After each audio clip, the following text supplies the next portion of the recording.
గౌరవ ఆంధ్రప్రదేశ్ రాష్ట్ర ముఖ్యమంత్రి గారు ప్రజలకు ఇచ్చిన హామీ ఒక్కటి నెరవేర్చలేదు. మనిషికి 15,000 ఇస్తానన్నారు, 15 పైసలు ఇవ్వలేదు. ఎలక్ట్రికల్ కొత్త మీటర్లు వేసి ప్రజలను పీడించి పిప్పి చేసి పరిపాలన చేయడం అది ప్రజా పరిపాలన కాదు. దీనికి అన్న వైఎస్ఆర్ కాంగ్రెస్ పార్టీ తీవ్రంగా ఖండిస్తుంది. ప్రజాపాలన అంటే ప్రజలను సుభిక్షితంగా పరిపాలించాలే తప్ప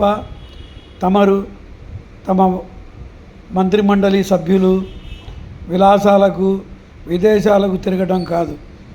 ఈరోజు కరెంటు ఉత్పత్తిదారుల నుండి 3 రూపాయల పావలాకి కొనే కరెంటును ప్రజాబాహుళ్యంలో 6 రూపాయలు 6.5 రూపాయలకి యూనిట్కి అమ్మటం ఇది సమంజసమా?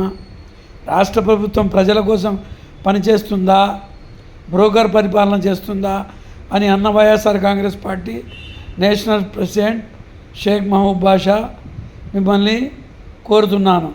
ప్రజల తిరుగుబాటు వచ్చేదాకా పరిపాలన చేయొద్దండి. ప్రజలకి దానాలు తాయిలాలు ఇవ్వడం వదిలేయండి. మీరు తాయిలాలు ఇవ్వాలంటే ఇచ్చే 100 మందిలో 85 మంది డబ్బు తీసుకెళ్ళి 15 మందికి పంచడం కాదు.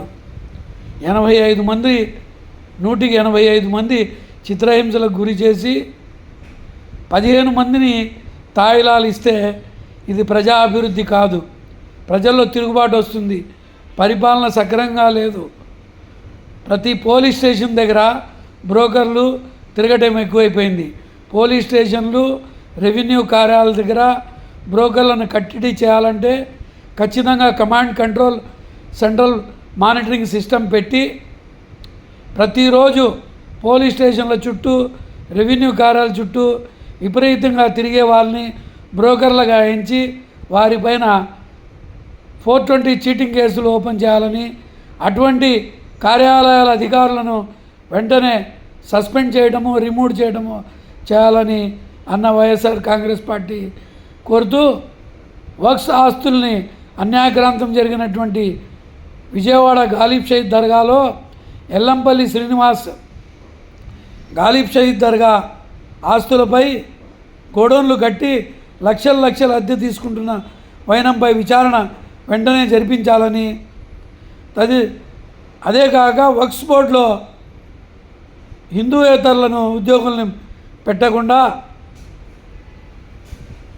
హిందూయేతరులను పెట్టాలని, వక్స్ బోర్డులో ముస్లింలను అధికారులుగా పెట్టి వక్స్ బోర్డు ఆస్తులను పరిరక్షించాలని కోరుతున్నాను. ఏ సంస్థ అయితే అది హిందూ అయితే హిందూ అధికారులను, క్రైస్తవులు అయితే క్రైస్తవ అధికారులను, ముస్లింలు అయితే ముస్లిం అధికారులను అపాయింట్ చేయడం సభ్యతగా ఉంటుంది, అభివృద్ధి కూడా వస్తుందని చెప్తూ అతి తొందరగా అన్న వైఎస్ఆర్ కాంగ్రెస్ పార్టీ ప్రజాబాహుల్యంలో వస్తూ ప్రజలకు జరుగుతున్న మోసాన్ని బహిర్గతం చేస్తుందని తెలుపుతూ సెలవు తీసుకుంటున్నాను. జై హింద్, జై అన్న వైఎస్ఆర్ కాంగ్రెస్ పార్టీ.